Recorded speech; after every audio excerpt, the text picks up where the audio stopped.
ವರ್ಷ ಆಗಿದೆ ಅಪ್ಪು ಮೊದಲನೇ ಬಾರಿ ರಿಲೀಸ್ ಆಗಿ ಅಂತ ಅನ್ಸೋದೇ ಇಲ್ಲ. ಅಂದ್ರೆ ಈಗ ನ್ಯೂ ಟ್ರೆಂಡ್ ಇದೆ ಗೊತ್ತಾ, ಆಶಿಕಿ ಇಷ್ಟ ಆಗುತ್ತೆ, ಇಷ್ಟ ಆಗುತ್ತೆ. But Appu was a youth love story, ಇವತ್ತು ಅಷ್ಟೇ ಫ್ರೆಶ್ ಆಗಿದೆ ಈ ಸಿನಿಮಾ ಅಂತ ಅನ್ಸುತ್ತೆ. ವರುಣ ಆಕ್ಚುಲಿ ಅವನು 20 ವರ್ಷಕ್ಕೆ ಅಪ್ಪು ರಿಲೀಸ್ ಆದಾಗ ಒಂದು ಫಂಕ್ಷನ್ ಮಾಡಬೇಕು ಅಂತಿದ್ದ. ಅವನು ತುಂಬಾ ದೊಡ್ಡ ಫಂಕ್ಷನ್.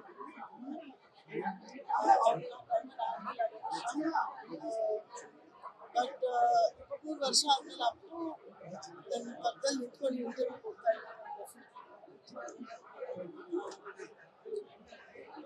ಇವಾಗ ಫಸ್ಟ್ ಟೈಮ್ ನಾನು ಆಕ್ಚುಲಿ ಪೂರ್ತಿ ಸಿನಿಮಾ ನೋಡಿದ್ದು. ಇಟ್ ವಾಸ್ ವೆರಿ ಇಮೋಷನಲ್, ತುಂಬಾ ನಾಸ್ಟಾಲ್ಜಿಕ್ ಇತ್ತು. ಬಟ್ ಅಭಿಮಾನಿಗಳು ಇವತ್ತು ಬಂದು ಎಷ್ಟು ಉತ್ಸಾಹದಿಂದ ಸಿನಿಮಾ ನೋಡಿದ್ರು, ಆ ಫೈರ್ ಗನ್ಗಳೆಲ್ಲ ಹೊಡೆದ್ರು. It was really beautiful. Best part ಏನಂದ್ರೆ ನಾನು ನನ್ನ ಮಗನ ಜೊತೆ ಇವತ್ತು ಸಿನಿಮಾ ನೋಡಿದೆ. It was really nice. Thank you ನಿಮ್ಮೆಲ್ಲರಿಗೂ. Thank you. ಕೆಲವು ಸಿನಿಮಾಗಳು ನೋಡ್ತಾ ಇದ್ರೆ ಕುದುರೆ ಸಾಕು ಬಿಲೇಬಾರ್ದು ಅನ್ನೋ ರೀತಿಯ ಫೀಲ್ ಕೊಡ್ತಾ ಇದೆ. ಇವತ್ತಿಗೆ ಅಂತ ಅನಿಸ್ತಿದೆ. ನಿಜವಾಗ್ಲೂ ಅನಿಸ್ತಿದೆ. ನಾನು ಅದೇ ಹೇಳದ್ನಲ್ಲ, ಈಗ ನಾವು ಲವ್ ಸ್ಟೋರಿಗಳು ನೋಡಿದಾಗ ಅಂದ್ರೆ ಎಸ್ಪೆಷಲಿ ಅಂದ್ರೆ ನಾನು ಯಾಕೆ ಆಶಿಕಿ ಅನ್ನೋ ಹೆಸರು ತಗೊಂಡೆ ಅಂದ್ರೆ ಎಲ್ರಿಗೂ ಆ ಲವ್ ಸ್ಟೋರಿ ತುಂಬಾ ಇಷ್ಟ. ಬಟ್ ಆಕ್ಚುಲಿ ಅಪ್ಪು ನೋಡಿದಾಗ ಅದು ನಿಜವಾಗ್ಲೂ ಫೀಲ್ ಆಗುತ್ತೆ, ನಿಜವಾಗ್ಲೂ ಹೆಲ್ಪ್ ಆಗುತ್ತೆ. ಇಬ್ರು ಅಂದ್ರೆ ಅಪ್ಪು ಮತ್ತೆ ಸುಚ್ಚಿ ಕ್ಯಾರೆಕ್ಟರ್ಗಳು ನಿಜವಾಗ್ಲೂ ಒಬ್ಬ ಮನುಷ್ಯನ್ ತುಂಬಾ ಫೀಲ್ ಆಗುತ್ತೆ. ಅವ್ರಿಬ್ರು ಬೇಗ ಮದ್ವೆ ಆಗೋಗ್ಬಿಡಿ ಅಂತ ಅನ್ಸುತ್ತೆ. ನಾನು ಇವತ್ತು ಆಸ್ ಅ ಫ್ಯಾನ್ ಅಪ್ಪು ನೋಡಿದೆ, not as the actor of the movie. But as madam ಒಂದು ವಿಷಯ ನಿನ್ನೆ ಮಾತಾಡ್ತಾ ಎಮೋಷನ್ ಆದ್ರಿ. ಅಂದ್ರೆ ನಿಮ್ಮ ಕುಟುಂಬಕ್ಕೆ ಅಮ್ಮ ಕೂಡ ನಿಮ್ ಜರ್ನಿ ಸ್ಟಾರ್ಟ್ ಆಗಿದೆ. ಜರ್ನಿ ನಮ್ಮ ಮುಖಾಂತರ ನೆನೆಸ್ಕೊಳ್ತಾರೆ.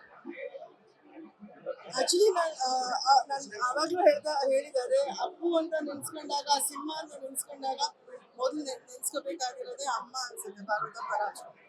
ಅವ್ರಿಲ್ಲ ಅಂದ್ರೆ ಬಹುಶಃ ನನಗೆ ಅಪ್ಪು ಅನ್ನೋ ಒಂದು ಸಿನಿಮಾಗೆ ಅವಕಾಶ ಸಿಗ್ತಾನೆ ಇರಲಿಲ್ಲ.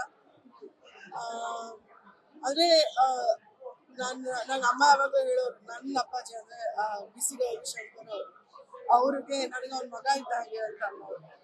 ಸೊ ಆ ಬಹುಶಃ ಎಮೋಷನ್ ಇಂದ ಅವ್ರು ನನ್ನ ಮೊದಲೇ ಸಿನಿಮಾ ತಗೊಂಡು. ಬಟ್ ಇವಾಗ ಆ ಸಿನಿಮಾ ನೋಡಿದಾಗ I feel like I did justice to the film ಅಂತ ಅನ್ಸುತ್ತೆ.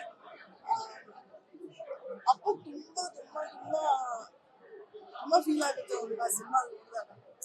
ಎಸ್ಪೆಷಲಿ ನನಗೆ ತುಂಬಾ ಇಷ್ಟ ಆಗಿದ್ದು ಏನು ಅಂದ್ರೆ ಇವತ್ತು ನಾನು ಆಸ್ ಅನ್ ಆಡಿಯನ್ಸ್ ಅಂತ ಕೂತ್ಕೊಂಡು ನೋಡಿದಾಗ ಅವ್ರ ಕೈ ಕತ್ತರಿಸ್ಕೊಂಡಾಗ ಅವ್ರ ಬಂದು ಹೊಡಿತಾನೆ, ನಾನು ಹೆಂಗ್ ಬದುಕಿ ಅಂತ ಆ ಸೀನು ನಿಜವಾಗ್ಲೂ ಸಖತ್ ಫೀಲ್ ಆಗುತ್ತೆ. ಮಹೇಶ್ ಅಸೋಸಿಯೇಟ್ ಆಗಿದ್ದ ಆ ಸಿನಿಮಾಕ್ಕೆ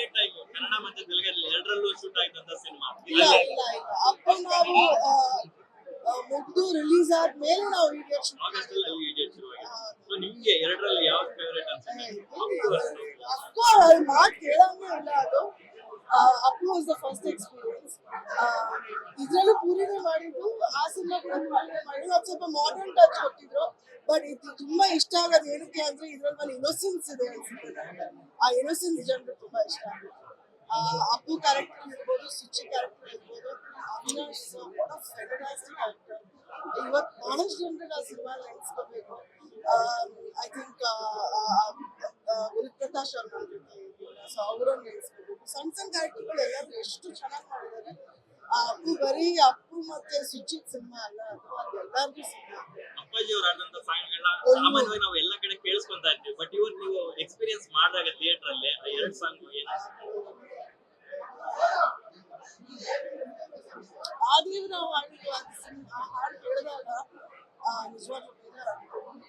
ಅಂದ್ರೆ ಅದು ಆ ಒಂದು ಫೀಲ್ ಇದೆ ಗೊತ್ತಾ, ಅವ್ರು ಹಾಡಿರೋ ವಾಯ್ಸ್ ಏನು. ಇವತ್ತು ನಾ ಹೇಳಿಲ್ವಾ, ಇವತ್ತು ಎಷ್ಟು ಖುಷಿ ಇದೆ ಅಪ್ಪು ಸಿನಿಮಾ ನೋಡ್ತಾ. ಅಷ್ಟೇ ಇಮೋಷನಲ್ ಫೀಲ್ ಕೂಡ ಇದೆ ಅಪ್ಪು ಸಿನಿಮಾ ನೋಡ್ತಾ. ನನ್ಗೊಂದು ಏನ್ ಖುಷಿ ಅಂದ್ರೆ ಮಹೇಶ್ ನನ್ನ ಜೊತೆ ಮೊದಲನೇ ಸಿನಿಮಾ ಇಂದ ಟ್ರಾವೆಲ್ ಮಾಡಿರೋನು ಅಪ್ಪು ಅಸೋಸಿಯೇಟ್ ಆಗಿದ್ದೆ. ಅಂಡ್ ಇವತ್ತು ನಾನು ಸುಮ್ಮನೆ ಒಂದು 9 ಗಂಟೆಗೆ ನಾನು ಸೂರ್ಯನ್ ಫೋನ್ ಮಾಡಿದೆ, ಸಿನಿಮಾ ನೋಡ್ತೇನೆ ನನ್ನ ಜೊತೆ ಅಂತ. Are you going to watch Appu also? Yeah. He said, ನಾನು ಬರ್ತೀನಿ. It's very nice to see you. Madam ಇದು 100 ಡೇಸ್ ಸೆಲೆಬ್ರೇಷನ್ ಮಾಡಿದ್ದಾರೆ ದೊಡ್ಡ ಮಟ್ಟದಲ್ಲಿ. ಸೊ ಆ ಡೇಸ್ ಹಿಂಗಿತ್ತು ಅವರೆಲ್ಲ ಈಗ ಒಂದ್ಸಲ ಫಿಟ್ನೆಸ್ ಆಗಿದ್ರು. ಬಟ್ ನಾನು ಅವಾರ್ಡ್ ತಗೊಂಡಿದ್ದು ಅಪ್ಪಾಜಿ ಮತ್ತೆ ಶಿವಣ್ಣನಿಂದ ಆ ದಿವಸ ಅಂದ್ರೆ ಅದು ಒಂಥರ ನಾಸ್ಟಾಲಜಿಯಾ ತರ ಹೊರಟೋಯ್ತದ್ದು. ಅದೊಂದು ಡ್ರೀಮ್ ಕಮ್ ಟ್ರೂ ಅಲ್ವಾ ಅದು. ಮೊದಲನೇ ಸಿನಿಮಾ 100 ಡೇಸ್ ಅಲ್ಲ, ಇದು ಅಪ್ಪು ಸಿನಿಮಾ 1 ವರ್ಷ ಓಡಿದ ಸಿನಿಮಾ. 100 ಡೇಸ್ ಸೆಲೆಬ್ರೇಷನ್ ಮಾಡಿರ್ಬೋದು ಅಷ್ಟೇ ನಾವು. ಬಟ್ ಇವತ್ತು ಮತ್ತೆ ಡಿಜಿಟಲೈಸ್ ಮಾಡಿ ಸಿನಿಮಾ ಮತ್ತೆ ರಿಲೀಸ್ ಆದಾಗ ನಿಜವಾಗ್ಲೂ ಅನ್ಸುತ್ತೆ ನೋ ಚೇಂಜ್. ಆ ಒಂದು ಇಮೋಷನ್, ಆ ಒಂದು ಫೀಲ್, ಆ ಒಂದು ಲವ್ ಸ್ಟೋರಿ ಇವತ್ತು ಅಷ್ಟೇ ಬ್ರಿಲಿಯಂಟ್ ಆಗಿದೆ. ಮೇಡಮ್ ಕುತೂಹಲ ಇದೆ, ಈಗ ಅಪ್ಪು ಅವರು ನಿಮ್ಮ ಮನೆ ಮುಂದೆ ಒಂದು ಸಿನಿಮಾದಲ್ಲಿ ಕಾಯ್ತಿದ್ದಂಗೆ ಈ ಸಿನಿಮಾ ರಿಲೀಸ್ ಆದ್ಮೇಲೆ ನಿಮ್ಮ ಮನೆ ಮುಂದೆ ಬಂದು ಎಷ್ಟು ಚೆನ್ನಾಗಿ ಕಾಯ್ತಿದ್ರು, ಎಷ್ಟು ಕ್ರಶ್ ಇತ್ತು, ಎಷ್ಟು ಲವ್ ಆಗಿತ್ತು. ಎಲ್ಲ ಇವತ್ತು ಫಸ್ಟ್ ಆಫ್ ಆಲ್ ಇವತ್ತು ಅಶ್ವಿನಿ ಅವ್ರಿಗೆ ಹ್ಯಾಪಿ ಬರ್ತ್ಡೇ ಹೇಳ್ಬೇಕು. Today Ashwini's birthday. ಬಹುಶಃ I think that entire team ಒಂದು ಸ್ಪಿರಿಟ್ ಅಲ್ಲಿ ಇವತ್ತು ಅಪ್ಪು ರಿಲೀಸ್ ಮಾಡಿದ್ರು. So Ashwini happy birthday to you. PRK productions ಇಂದ ವಜ್ರೇಶ್ವರಿ ಕಂಬೈನ್ ಇಂದ ಈ ಸಿನಿಮಾ ರಿಲೀಸ್ ಆಗಿರೋದು. It's an amazing feeling. ಆ ದಿವಸಗಳನ್ನ ನೆನೆಸ್ಕೊಳ್ಳೋದ್ಕಿಂತ ಇವತ್ತಿನ ದಿವಸ ಬಹಳ important. It was a fantastic moment. ಇವತ್ತು ನೀವೆಲ್ಲರೂ ಇದಕ್ಕೆ ಬಂದು ಸಪೋರ್ಟ್ ಮಾಡಿದ್ದೀರಾ. Thank you so much. ಮಗನ್ ಜೊತೆ